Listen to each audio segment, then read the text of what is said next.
말도 안 되는 일이 벌어졌습니다. 세계적 도시학자가 한국의 밤거리를 걷다 울음을 터뜨렸습니다. 미국 대통령 자문을 맡았던 그가 왜 시민들 앞에서 눈물을 보였을까요? 그 순간 그의 SNS에는 뜻밖의 메시지들이 쏟아지기 시작했습니다. 과연 한국의 무엇이 한 외국인의 삶을 송두리째 뒤바꿨을까요? 영상 시작 전 구독과 좋아요, 그리고 어디서 듣고 계신지 댓글로 서로 공유해주세요. 안녕하세요. 저는 미국 뉴욕에서 도시계획학을 가르치고 있는 루이스 말콤입니다. 한국이라는 나라에 대해 제가 품었던 오만함을 고백하는 것으로 이 이야기를 시작하려 합니다.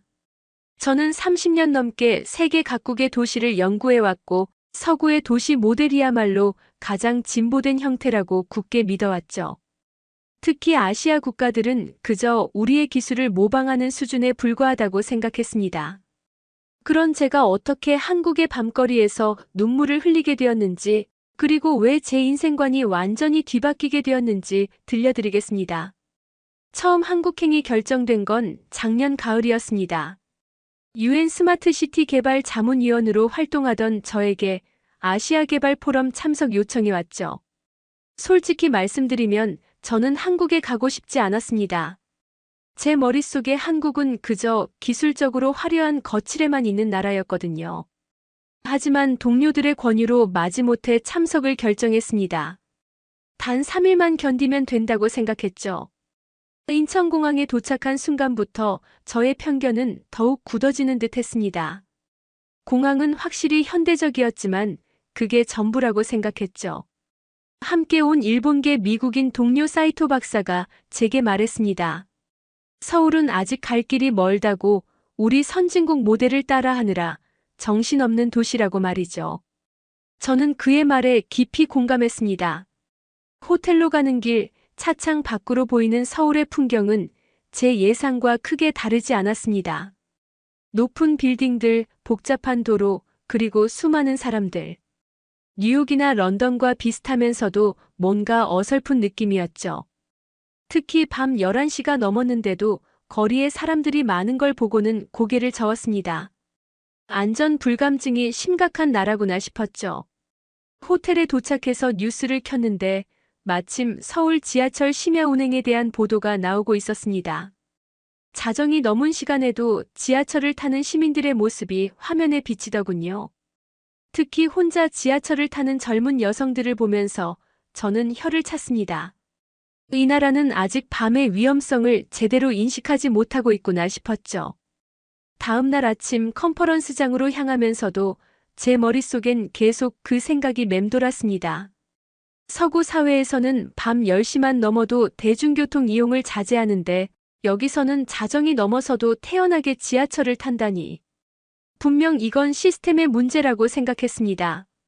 제대로 된 치안 시스템이 없으니까 시민들이 위험을 감수하는 거라고 말이죠. 컨퍼런스장에 도착하니 예상대로 대부분이 서구 출신 교수들이었습니다. 다들 비슷한 생각을 가지고 있었죠. 아시아 도시들의 발전은 인정하지만 아직 서구의 수준에는 미치지 못한다는 것이 공통된 의견이었습니다. 저 역시 발표에서 뉴욕과 런던의 도시 시스템을 예로 들며 진정한 스마트 시티란 무엇인지 설명했습니다. 점심시간 한 한국인 참가자가 제게 다가왔습니다. 서울시 도시계획과에서 일한다는 젊은 공무원이었죠. 김민수라고 자신을 소개한 그는 조심스럽게 물었습니다. 혹시 오늘 밤 여의도 야경 투어를 함께 하시겠냐고요? 서울의 진짜 모습을 보여드리고 싶다면서 말이죠. 저는 정중히 거절했습니다. 이미 서울에 대해서는 충분히 알고 있다고 생각했거든요. 그런데 호텔로 돌아와 프런트 직원과 대화를 나누다가 이상한 이야기를 들었습니다. 서울은 낮보다 밤에 더 활기차다는 거였죠. 특히 여의도 한강공원은 밤 11시, 12시에도 운동하는 사람들로 가득하다고 했습니다. 저는 믿을 수 없다는 표정을 지었지만 직원은 진심 어린 얼굴로 말했습니다. 한국 사람들에게 밤은 두려움의 시간이 아니라 또 다른 일상의 시간이라고요. 그날 밤 저는 호텔방에서 곰곰이 생각했습니다. 정말로 이 도시의 시민들이 그렇게 안전하게 밤 시간을 보낼 수 있다는 건가? 아니면 단순히 위험을 인지하지 못하는 건가? 궁금증이 점점 커졌습니다. 창밖으로 보이는 서울의 야경은 확실히 화려했지만 그것이 곧 안전을 의미하는 건 아니라고 생각했죠. 저는 노트북을 열고 서울의 범죄율을 검색해 봤습니다. 놀랍게도 서울의 야간 범죄율은 뉴욕의 10분의 1 수준이었습니다. 하지만 저는 이 수치를 믿지 않았죠. 아마도 신고가 제대로 되지 않거나 통계가 조작된 것일 거라고 생각했습니다. 서구의 대도시에서 수십 년간 연구해온 저의 경험상 대도시의 밤은 위험할 수밖에 없었거든요. 하지만 호기심은 계속 커져갔습니다. 만약 정말로 서울이 그렇게 안전한 도시라면 그 비결은 무엇일까? 단순히 문화적 차이 때문일까? 아니면 제가 모르는 특별한 시스템이 있는 걸까? 이런 생각들이 꼬리를 물고 이어졌습니다. 결국 저는 다음 날 밤 직접 확인해 보기로 마음먹었습니다. 물론 혼자 나가는 건 위험할 수 있으니 낮에 만났던 김민수에게 연락을 해볼까 생각도 했지만 제 자존심이 허락하지 않았죠. 세계적인 도시 전문가인 제가 고작 밤거리 하나 때문에 현지인의 도움을 받는다는 건 말이 안 된다고 생각했습니다. 다음 날 컨퍼런스에서도 저는 계속 그 생각에 사로잡혀 있었습니다. 발표를 듣는 내내 창밖으로 보이는 서울의 모습을 바라봤죠. 낮에 서울은 여느 대도시와 다를 바 없어 보였습니다. 하지만 과연 밤의 서울은 어떤 모습일까? 정말로 시민들이 안전하게 밤 시간을 즐길 수 있는 도시일까? 드디어 해가 지고 저는 호텔을 나섰습니다. 목적지는 여의도였죠. 프런트 직원이 알려준 대로 버스를 타고 가기로 했습니다. 밤 10시 버스 정류장에는 예상외로 많은 사람들이 서 있었습니다. 회사원으로 보이는 사람들, 학생들, 그리고 혼자 서 있는 여성들까지. 저는 본능적으로 주의를 경계했지만 다른 사람들은 전혀 긴장한 기색이 없었죠. 버스가 도착했을 때 저는 또 한 번 놀랐습니다. 정확히 시간표에 맞춰 도착한 것도 놀라웠지만 더 놀라운 건 사람들이 질서정연하게 줄을 서서 탑승한다는 거였죠. 뉴욕에서는 상상도 할 수 없는 광경이었습니다. 버스 안에는 실시간 교통 안내 시스템이 작동하고 있었고 다음 정류장과 도착 시간이 정확하게 표시되고 있었습니다. 차창 밖으로 보이는 서울의 밤거리는 생각보다 밝았습니다. 거리 곳곳에 가로등이 켜져 있었고 상점들도 많이 열려 있었죠. 무엇보다 거리를 걷는 사람들의 표정이 편안해 보였습니다. 두려움이나 경계심 같은 건 찾아볼 수 없었죠. 여의도에 도착했을 때 저는 내 눈을 의심했습니다. 밤 10시가 넘은 시간인데도 한강공원은 사람들로 가득했죠. 자전거를 타는 사람들, 산책하는 연인들, 그리고 놀랍게도 혼자 조깅하는 여성들까지. 뉴욕의 센트럴파크에서는 해가 지면 절대 볼 수 없는 광경이었습니다. 저는 천천히 공원을 걸으며 주변을 관찰했습니다. 곳곳에 비상벨이 설치되어 있었고 CCTV도 적절한 간격으로 배치되어 있었죠. 하지만 그것만으로는 설명이 되지 않았습니다. 아무리 보안시설이 잘 되어 있다고 해도 사람들이 이렇게 자연스럽게 밤 시간을 즐긴다는 건 쉽지 않은 일이거든요. 공원 벤치에 앉아있던 한 노인분이 제게 말을 걸었습니다. 외국인인 걸 알아보신 모양이었죠. 어디서 왔냐고 묻길래 미국에서 왔다고 대답했더니 노인분은 웃으며 말씀하셨습니다. 한국의 밤은 안전하니까 걱정하지 말라고요. 저는 정말 안전한지 물었고 노인분은 당연하다는 듯이 고개를 끄덕이셨습니다. 매일 밤 이곳에서 운동을 한다는 그분의 말씀이 인상적이었습니다. 70이 넘은 나이에도 밤 산책을 즐긴다니 미국에서는 상상도 할 수 없는 일이었죠. 노인분은 덧붙여 말씀하셨습니다. 한국 사람들에게 밤은 쉬는 시간이 아니라 또 다른 활동 시간이라고요. 공원을 더 둘러보니 야외 운동기구에서 운동하는 사람들도 많았습니다. 가족 단위로 나온 사람들도 있었고 친구들과 함께 온 청소년들도 보였죠. 모두가 너무나 자연스럽게 밤 시간을 보내고 있었습니다. 저는 점점 혼란스러워졌습니다. 제가 알고 있던 도시의 밤과는 너무나 달랐거든요. 그때 흥미로운 장면을 목격했습니다. 한 젊은 여성이 이어폰을 끼고 혼자 달리고 있었는데 주변에 아무도 없는 한적한 구간을 지나가고 있었죠. 저는 본능적으로 걱정이 되어 그 여성을 지켜봤습니다. 하지만 여성은 전혀 두려워하는 기색 없이 편안하게 달리고 있었고 실제로 아무 일도 일어나지 않았습니다. 저는 그 여성이 지나간 길을 따라 걸어봤습니다. 길 양옆으로 가로등이 촘촘히 설치되어 있었고 비상 상황 시 누를 수 있는 버튼도 일정 간격으로 배치되어 있었죠. 하지만 더 인상적인 건 주변을 지나가는 사람들의 태도였습니다. 모두가 서로를 자연스럽게 인식하면서도 적당한 거리를 유지하고 있었죠.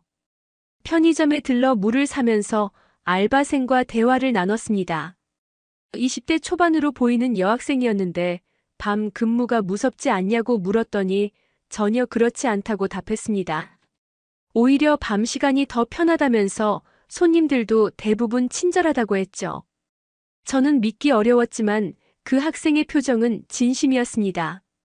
편의점을 나와 다시 거리를 걸었습니다. 곳곳에서 배달 오토바이들이 바쁘게 움직이고 있었고 택시들도 손님을 태우고 내리고 있었죠. 모든 것이 낮과 다를 바 없이 자연스럽게 돌아가고 있었습니다. 심지어 버스 정류장에서 혼자 버스를 기다리는 여성들도 여럿 보였습니다. 저는 문득 제가 가지고 있던 편견이 얼마나 강력한지 깨달았습니다. 서구 도시의 기준으로만 세상을 바라보고 있었던 거죠. 하지만 동시에 의문도 들었습니다. 대체 어떻게 이런 일이 가능한 걸까요? 단순히 문화의 차이만으로는 설명이 되지 않았습니다. 호텔로 돌아가는 버스 안에서 저는 계속 생각에 잠겨 있었습니다. 버스 안에는 늦은 시간임에도 불구하고 꽤 많은 승객들이 타고 있었죠. 회사에서 야근을 마치고 귀가하는 직장인들, 학원을 마친 학생들, 그리고 친구들과 만나고 돌아가는 사람들까지. 모두가 피곤해 보였지만 불안해하는 사람은 아무도 없었습니다. 특히 인상적이었던 건 버스 기사님의 태도였습니다. 승객 한 명 한 명에게 친절하게 대했고 내릴 곳을 놓칠까봐 걱정하는 할머니께는 직접 알려드리기까지 했죠. 뉴욕의 버스 기사들과는 전혀 다른 모습이었습니다. 이것도 시스템의 일부인 걸까요? 호텔에 도착해서도 저는 잠이 오지 않았습니다. 오늘 밤 목격한 것들이 계속 머릿속을 맴돌았죠. 제가 30년 동안 연구하며 정립한 도시의 안전 이론과는 완전히 다른 현실을 목격한 거였습니다. 과연 이것이 지속 가능한 모델일까요? 아니면 일시적인 현상일까요? 저는 노트북을 열고 서울의 도시 시스템에 대해 검색하기 시작했습니다. 교통 시스템, 치안 시스템, 그리고 시민의식에 대한 자료들을 찾아봤죠. 하지만 인터넷 자료만으로는 오늘 밤 제가 목격한 현상을 설명하기 어려웠습니다. 뭔가 더 근본적인 차이가 있는 것 같았죠. 다음 날 아침 저는 컨퍼런스에서 만난 김민수에게 연락했습니다. 제가 어젯밤 여의도를 다녀왔다고 하자 김민수는 놀라면서도 기뻐했죠. 그리고는 제안했습니다. 오늘은 서울의 교통정보센터를 방문해보는 게 어떻겠냐고요. 서울의 밤이 안전한 진짜 이유를 보여드릴 수 있을 거라면서 말이죠. 저는 잠시 망설였습니다. 여전히 제 자존심이 허락하지 않았거든요. 하지만 호기심이 자존심을 이겼습니다.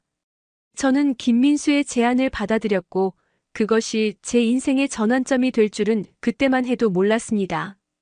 서울시 교통정보센터에 들어서는 순간 저는 압도당했습니다. 거대한 스크린에는 서울 전역의 교통 상황이 실시간으로 표시되고 있었고 수십 명의 직원들이 각자의 모니터 앞에서 바쁘게 일하고 있었죠.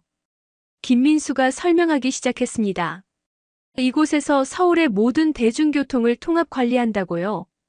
센터장이 직접 나와 저를 맞이했습니다. 미국에서 온 도시계획 전문가라는 소개의 센터장은 반가워하며 시스템을 자세히 설명해 주겠다고 했죠.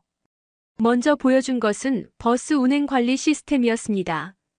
모든 버스의 위치가 실시간으로 추적되고 있었고 인공지능이 교통 상황을 분석해 최적의 배차 간격을 조정하고 있었습니다. 특히 인상적이었던 건 심야 시간대 운영 방식이었습니다.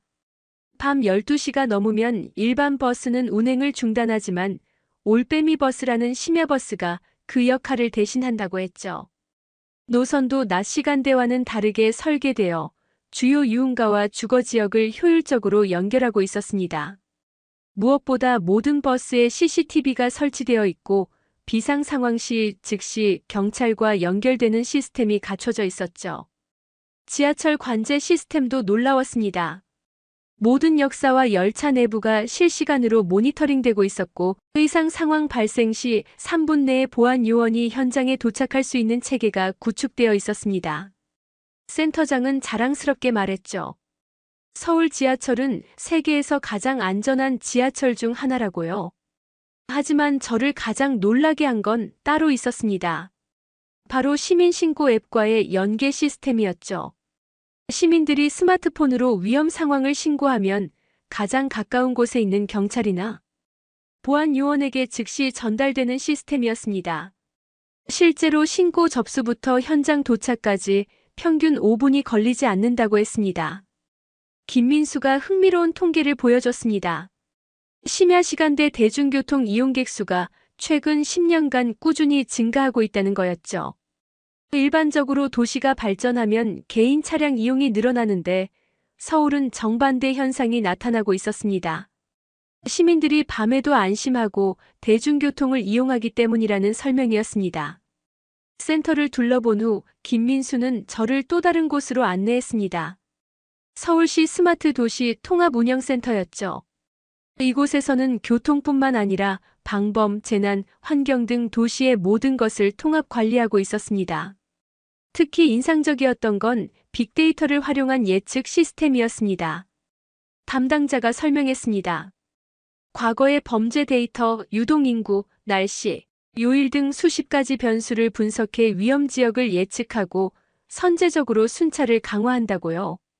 실제로 이 시스템 도입 후 심야 시간대 범죄율이 40% 이상 감소했다고 했습니다. 저는 점점 제 편견이 무너지는 걸 느꼈습니다. 더욱 놀라운 건 시민 참여 시스템이었습니다. 시민들이 직접 동네의 위험 요소를 신고하면 담당 부서에서 즉시 개선 작업에 들어간다고 했죠. 가로등이 고장났다거나 CCTV 사각지대가 있다거나 하는 신고들이 하루에도 수백 건씩 접수된다고 했습니다. 그리고 대부분 일주일 내에 해결된다고요. 김민수가 저에게 물었습니다. 이제 서울의 밤이 왜 안전한지 아시겠냐고요? 저는 할 말을 잃었습니다. 이건 단순한 기술의 문제가 아니었습니다. 시스템과 시민, 그리고 행정이 유기적으로 연결된 하나의 생태계였죠. 제가 생각했던 것처럼 서구의 모델을 따라한 게 아니라 완전히 새로운 패러다임을 만들어낸 거였습니다. 점심을 먹으며 김민수와 대화를 나눴습니다. 김민수는 말했죠. 한국 사람들에게 밤은 두려움의 대상이 아니라고요. 오히려 낮에 못다한 일을 하거나 여가를 즐기는 소중한 시간이라고 했습니다. 그래서 정부도 기업도 시민도 모두가 안전한 밤을 만들기 위해 노력한다고요. 식사 후 김민수는 저를 한 곳 더 데려갔습니다. 강남역 근처의 번화가였죠. 평일 오후임에도 불구하고 거리는 활기가 넘쳤습니다. 김민수가 설명했습니다. 이곳은 새벽 4시, 5시까지도 사람들로 붐비는 곳이라고요. 하지만 치안 문제는 거의 없다고 했습니다. 실제로 거리를 걸어보니 곳곳에 안전시설들이 눈에 띄었습니다. 하지만 그것들이 위압적이거나 삭막하게 느껴지지 않았죠. 오히려 자연스럽게 도시 경관에 녹아들어 있었습니다. 비상벨은 예쁜 디자인으로 포장되어 있었고 CCTV도 가로등과 일체형으로 설치되어 있었습니다. 골목길로 들어가 보니 더욱 인상적인 장면을 목격했습니다. 좁은 골목임에도 불구하고 조명이 구석구석 설치되어 있었고 벽면에는 밝은 색의 벽화가 그려져 있었죠. 김민수가 설명했습니다. 범죄 예방 환경 설계라는 개념을 적용한 거라고요. 어둡고 음침한 공간을 밝고 개방적으로 바꾸는 것만으로도 범죄를 예방할 수 있다고 했습니다. 저녁이 되자 김민수는 저를 홍대로 안내했습니다. 젊은이들의 거리답게 활기가 넘쳤고 거리 공연을 하는 사람들도 많았죠. 놀라운 건 공연을 구경하는 사람들 중에 혼자 온 여성들도 많다는 거였습니다. 밤 9시가 넘은 시간인데도 전혀 불안해하지 않았죠. 저는 김민수에게 물었습니다. 정말로 범죄가 없는 거냐고요? 김민수는 웃으며 대답했습니다. 물론 범죄가 전혀 없는 건 아니라고요. 하지만 시스템이 잘 작동하고 있고 무엇보다 시민들의 의식 수준이 높아서 서로를 배려하고 보호한다고 했습니다. 그것이 진짜 안전을 만드는 비결이라고요. 그날 밤 저는 호텔방에서 깊은 고민에 빠졌습니다. 오늘 하루 동안 본 것들이 제 머릿속을 복잡하게 만들었죠. 30년 동안 쌓아온 제 이론과 신념이 흔들리고 있었습니다. 과연 제가 틀렸던 걸까요? 아니면 서울이 특별한 예외인 걸까요? 새벽 2시 저는 잠이 오지 않아 창밖을 바라봤습니다. 여전히 거리에는 불빛이 반짝이고 있었고 가끔씩 지나가는 자동차들이 보였죠. 문득 궁금해졌습니다. 지금 이 시간에도 사람들이 안전하게 거리를 다니고 있을까요? 저는 옷을 입고 호텔을 나섰습니다. 심야 시간의 서울은 또 다른 모습이었습니다. 낮보다는 확실히 한산했지만 여전히 살아있는 도시였죠. 편의점들은 여전히 열려 있었고 몇몇 식당들도 영업 중이었습니다. 택시들이 손님을 태우고 있었고 배달 오토바이들도 바쁘게 움직이고 있었습니다. 근처 편의점에 들어가 커피를 샀습니다. 카운터에는 젊은 남자 알바생이 있었는데 전혀 피곤해 보이지 않았죠. 저는 물었습니다. 밤에 일하는 게 힘들지 않냐고요? 알바생은 웃으며 대답했습니다. 오히려 밤이 더 편하다고 손님들도 적고 대부분 친절하다고 했죠. 편의점을 나와 거리를 걸었습니다. 인적이 드문 골목길로 들어섰는데 놀랍게도 두려움이 느껴지지 않았습니다. 골목 곳곳에 설치된 조명 덕분에 시야가 확보되었고 집들의 현관 앞에도 센서 등이 켜져 있었죠. 무엇보다 동네 주민들이 서로를 지켜주는 느낌이 들었습니다. 그때 흥미로운 광경을 목격했습니다. 한 할머니가 새벽 산책을 하고 계셨던 거죠. 저는 놀라서 다가가 여쭤봤습니다. 이 시간에 밖에 나오시는 게 무섭지 않으시냐고요? 할머니는 오히려 제게 반문하셨습니다. 뭐가 무섭냐고 우리 동네인데 하고 말이죠. 할머니는 불면증 때문에 종종 새벽 산책을 한다고 하셨습니다. 처음엔 무서웠지만 이제는 익숙해졌다고요. 동네 구석구석을 잘 알고 있고 위험한 곳도 없다고 하셨습니다. 오히려 새벽 공기가 맑아서 좋다면서 웃으셨죠. 호텔로 돌아오는 길에 올빼미 버스를 타봤습니다. 새벽 3시가 가까운 시간인데도 버스 안에는 꽤 많은 사람들이 타고 있었죠. 대부분 늦게까지 일하고 귀가하는 직장인들이거나 친구들과 술을 마시고 집에 가는 사람들이었습니다. 모두가 피곤해 보였지만 안전하게 집에 갈 수 있다는 안도감이 느껴졌습니다. 버스 안에서 옆자리에 앉은 청년과 대화를 나눴습니다. 광고회사에서 일한다는 청년은 거의 매일 이 시간에 퇴근한다고 했죠. 처음엔 힘들었지만 올빼미 버스 덕분에 택시비 부담 없이 집에 갈 수 있어서 감사하다고 했습니다. 무엇보다 안전하게 귀가할 수 있다는 게 가장 큰 장점이라고요. 다음 날 아침 저는 컨퍼런스 마지막 날 발표를 준비하며 고민에 빠졌습니다. 원래 준비했던 내용은 서구식 도시 계획의 우수성에 대한 것이었죠. 하지만 지난 며칠 동안 서울에서 경험한 것들이 제 생각을 완전히 바꿔놓았습니다. 과연 제가 무엇을 발표해야 할까요? 결국 저는 발표 내용을 전면 수정하기로 했습니다. 제목도 바꿨죠. 서울의 밤 도시 안전의 새로운 패러다임이라고 말입니다.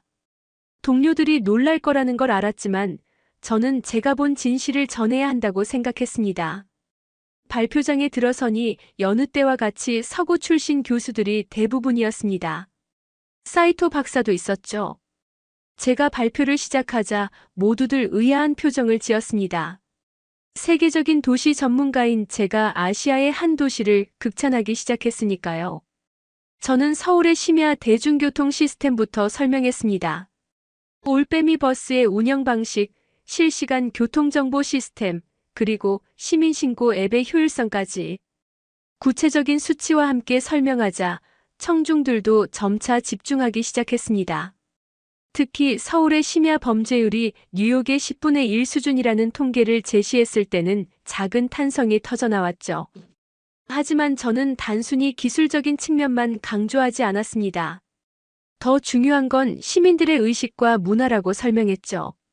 서로를 배려하고 보호하는 문화, 공공의 안전을 개인의 책임으로 여기는 의식, 그리고 정부와 시민 간의 신뢰관계. 이 모든 것이 어우러져 안전한 밤을 만든다고 강조했습니다. 발표를 마치자 예상대로 질문이 쏟아졌습니다. 어떻게 그런 시스템이 가능한지, 정말로 지속 가능한 모델인지, 서구 도시에도 적용할 수 있는지 등등. 저는 하나하나 성실히 답변했습니다. 물론 문화적 차이가 있지만 기본 원리는 어디든 적용 가능하다고 설명했죠. 사이토 박사가 날카로운 질문을 던졌습니다.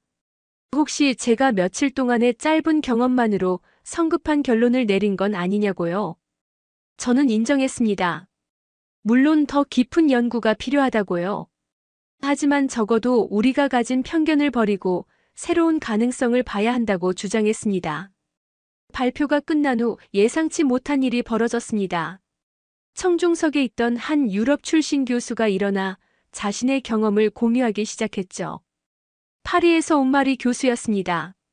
그녀도 며칠 전 서울의 밤거리를 경험했다면서 제 발표에 깊이 공감한다고 했습니다. 마리 교수는 특히 여성의 관점에서 서울의 밤이 얼마나 안전한지 강조했습니다.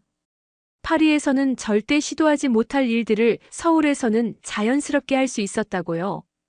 혼자 심야 버스를 타는 것, 밤늦게 공원을 산책하는 것, 새벽에 편의점에 가는 것 등이 전혀 두렵지 않았다고 했죠.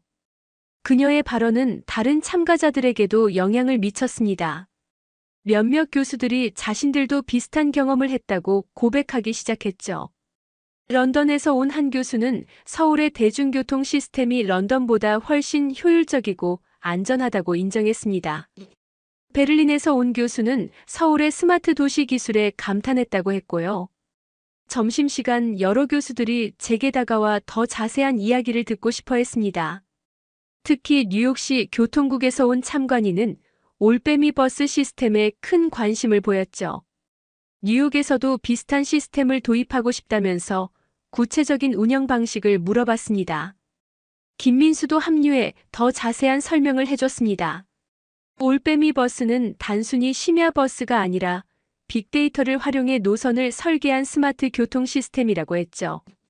심야 시간대 유동 인구를 분석해 최적의 노선을 만들고 실시간으로 조정한다고 설명했습니다. 참관인은 감탄하며 꼭 벤치마킹하고 싶다고 했습니다. 오후 세션에서는 각국의 도시 안전 사례를 공유하는 시간이 있었습니다.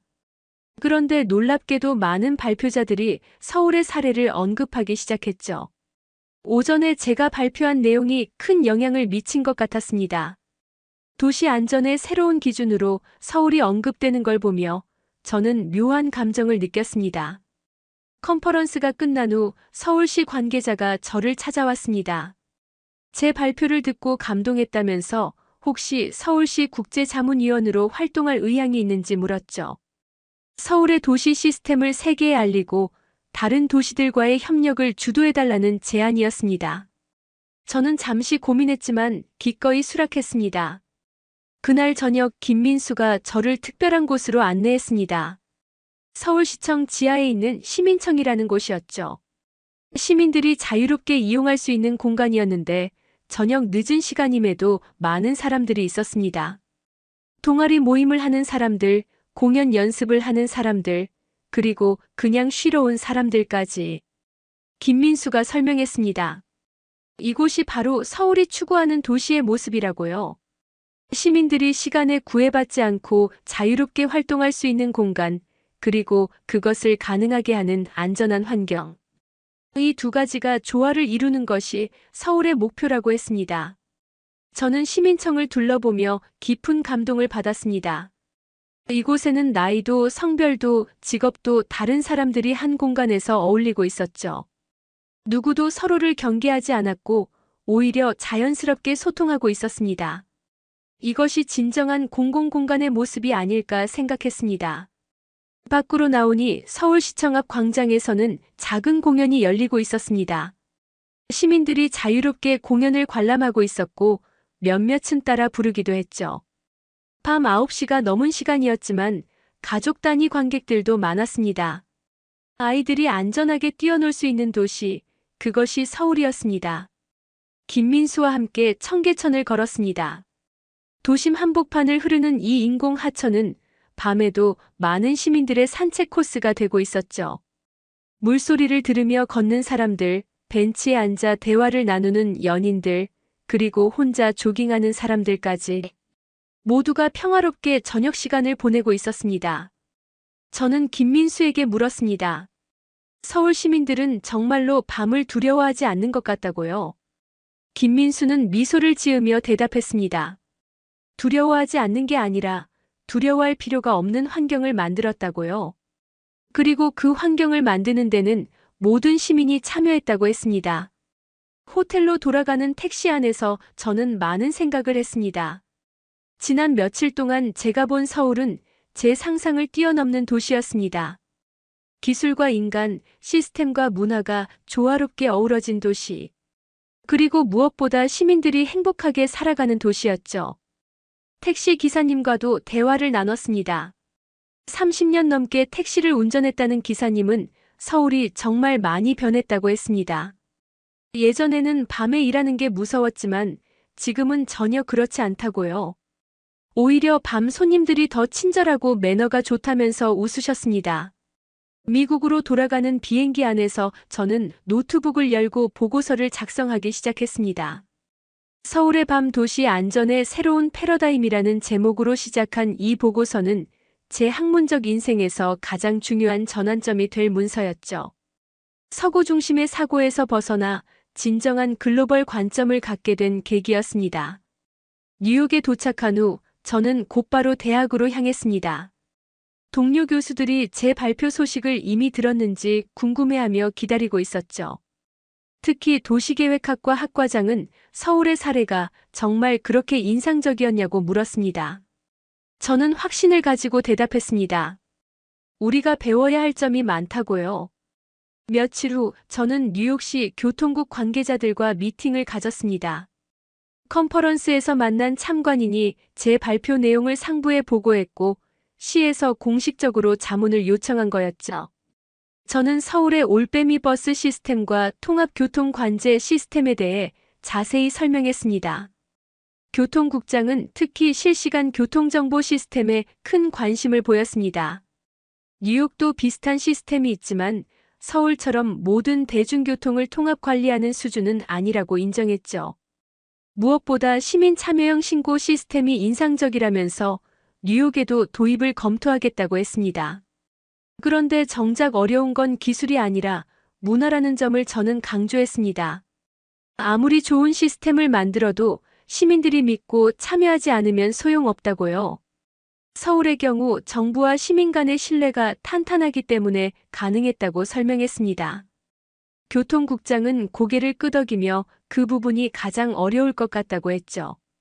대학에서는 제가 새로운 강의를 개설했습니다. 글로벌 도시 안전 시스템 비교 연구라는 과목이었죠. 첫 수업에서 저는 서울의 사례를 중심으로 강의를 시작했습니다. 학생들의 반응은 폭발적이었습니다. 특히 여학생들은 서울의 안전한 밤 문화에 큰 관심을 보였죠. 한 학생이 질문했습니다. 왜 미국 도시들은 서울처럼 안전하지 못한가요? 저는 솔직하게 대답했습니다. 우리는 너무 오랫동안 우리 방식이 최고라고 믿어왔고 다른 가능성을 보지 못했다고요. 이제는 겸손하게 배우고 개선해야 할 때라고 강조했습니다. 강의가 입소문을 타면서 다른 학과 학생들도 청강을 오기 시작했습니다. 도시사회학, 범죄학, 공공정책학 등 다양한 전공의 학생들이 서울의 사례에 관심을 보였죠. 저는 이것이 변화의 시작이라고 생각했습니다. 미래의 도시계획가들이 새로운 관점을 갖게 되는 것이죠. 어느 날 뜻밖의 연락을 받았습니다. 시카고 시장실에서 온 전화였죠. 시카고의 밤거리 안전 문제를 해결하고 싶은데 서울의 사례를 참고하고 싶다는 내용이었습니다. 저는 기꺼이 자문을 수락했고 며칠 후 시카고로 향했습니다. 시카고 시청에서 열린 회의에는 경찰청장, 교통국장, 도시계획국장 등 주요 인사들이 참석했습니다. 저는 서울의 통합적 접근 방식을 설명했죠. 단순히 경찰력을 늘리는 것이 아니라 교통, 조명, 시민 참여 등 모든 요소를 연계해야 한다고 강조했습니다. 특히 인상적이었던 건 시카고 경찰청장의 반응이었습니다. 처음에는 회의적이었던 그가 점차 관심을 보이기 시작했죠. 서울의 예방 중심 치안 시스템, 빅데이터를 활용한 순찰 계획, 그리고 시민과의 협력 체계에 대해 자세히 물어봤습니다. 결국 서울시 경찰청과의 교류를 추진하기로 했죠. 한편 제 연구실로는 계속해서 문의가 들어왔습니다. 보스턴, 필라델피아, 샌프란시스코 등 미국의 주요 도시들이 서울의 사례를 배우고 싶어 했죠. 저는 깨달았습니다. 이제 서울은 단순히 아시아의 한 도시가 아니라 전 세계 도시들이 배워야 할 롤모델이 되었다는 것을요. 특히 기억에 남는 건 로스앤젤레스에서 온 요청이었습니다. LA는 자동차 중심 도시로 유명하지만 최근 대중교통 확대를 추진하고 있었죠. 하지만 시민들이 밤에 대중교통 이용을 꺼린다는 문제가 있었습니다. 저는 서울의 사례를 들어 안전이 먼저 확보되어야 한다고 조언했습니다. 어느 날 저녁 집에서 뉴스를 보고 있는데 흥미로운 보도가 나왔습니다. 뉴욕시가 서울을 벤치마킹해 새로운 심야버스 노선을 시범 운영한다는 내용이었죠. 기자는 이것이 뉴욕 대중교통 역사상 가장 혁신적인 시도라고 평가했습니다. 저는 뿌듯함을 느꼈습니다. 학기가 끝날 무렵 저는 다시 서울을 방문할 기회가 생겼습니다. 서울시가 주최하는 국제도시 안전포럼에 기조연설자로 초청받은 거였죠. 비행기에서 내려 다시 서울의 밤거리를 보니 이제는 낯설지 않고 오히려 친숙하게 느껴졌습니다. 이 도시가 제게 가르쳐준 것들을 생각하며 미소를 지었죠. 서울국제도시 안전포럼은 예상을 뛰어넘는 규모였습니다. 전 세계 50여 개국에서 도시정책 담당자들이 참석했고 모두가 서울의 성공 비결을 배우고자 했죠.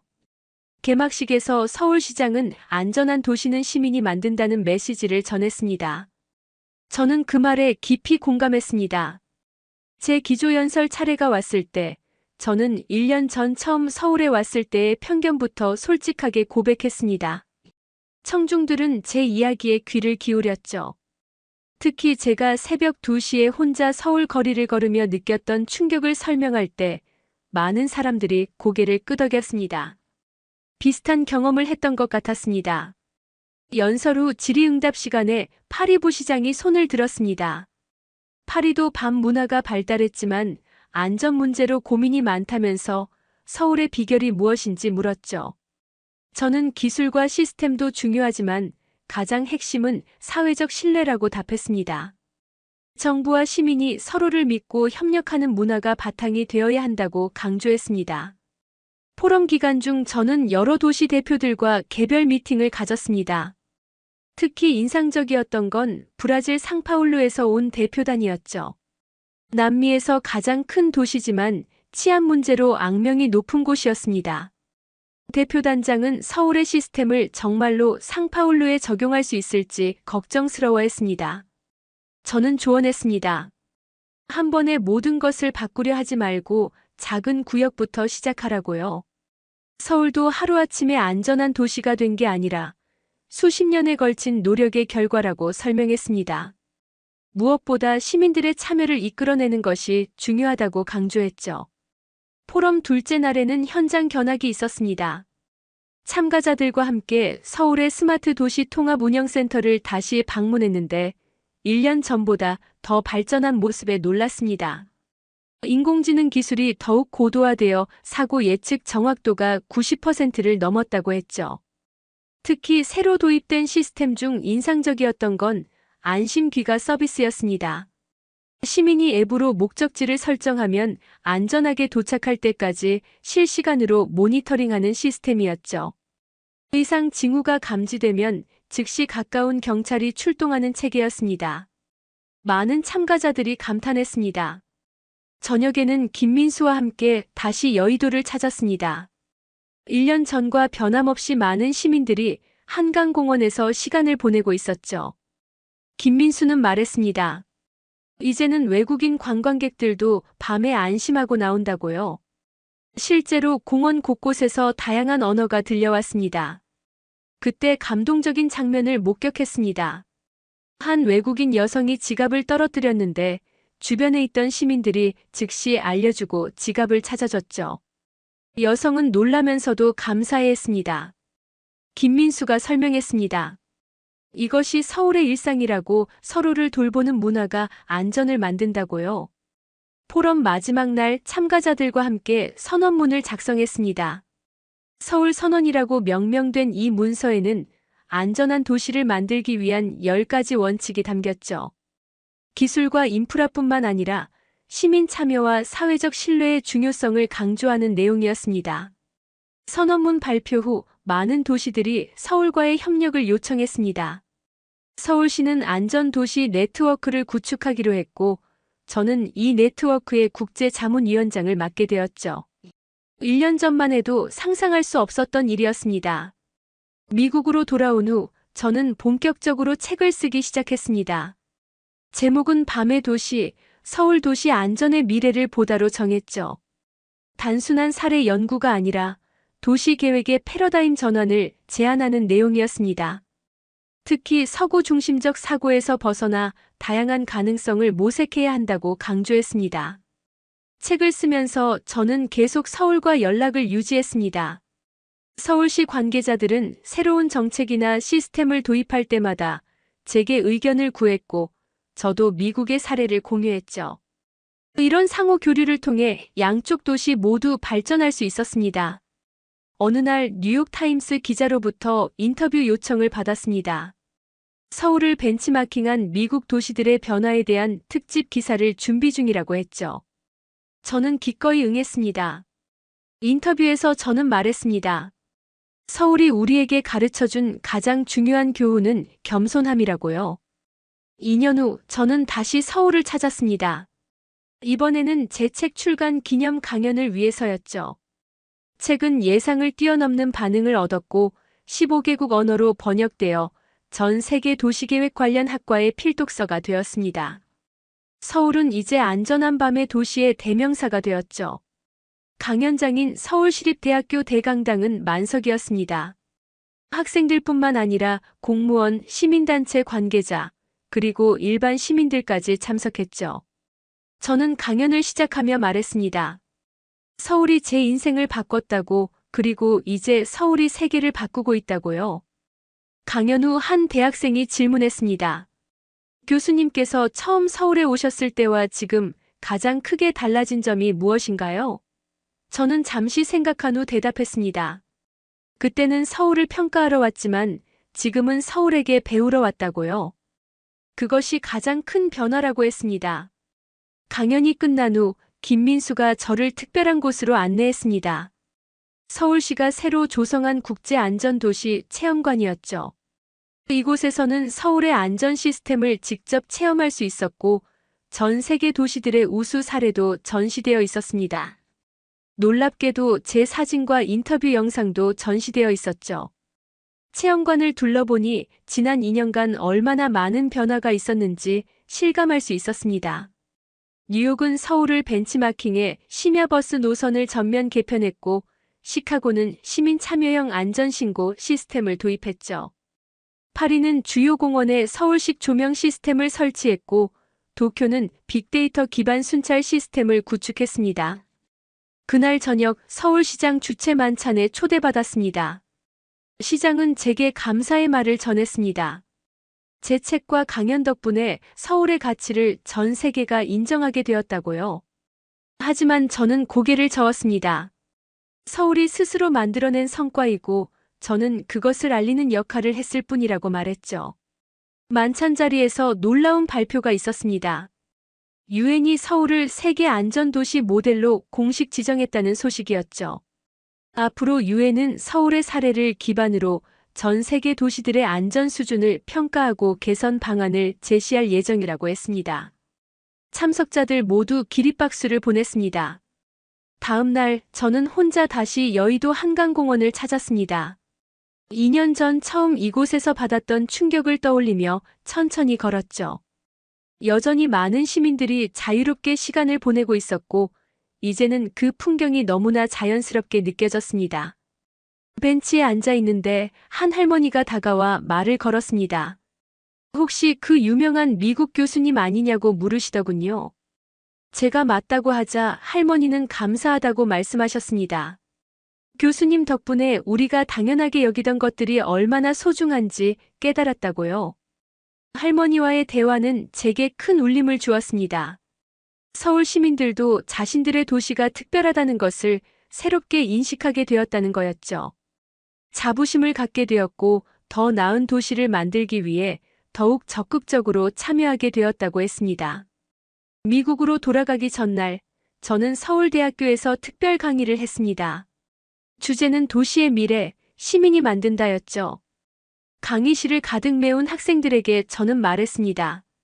여러분이 살고 있는 이 도시가 세계의 롤모델이라고, 그리고 그것을 만든 건 바로 여러분 같은 시민들이라고요. 한 학생이 손을 들고 물었습니다. 서울이 앞으로도 계속 안전한 도시로 남을 수 있을까요? 저는 확신을 갖고 대답했습니다. 시민들이 함께 만들어가는 한 서울은 더욱 발전할 거라고요. 기술은 계속 진화하겠지만 가장 중요한 건 사람들의 마음이라고 강조했습니다. 강의를 마치고 나오는데 한 무리의 학생들이 저를 기다리고 있었습니다. 그들은 도시계획을 전공하는 학생들이었는데 저처럼 세계 여러 도시를 연구하고 싶다고 했죠. 특히 한 학생은 말했습니다.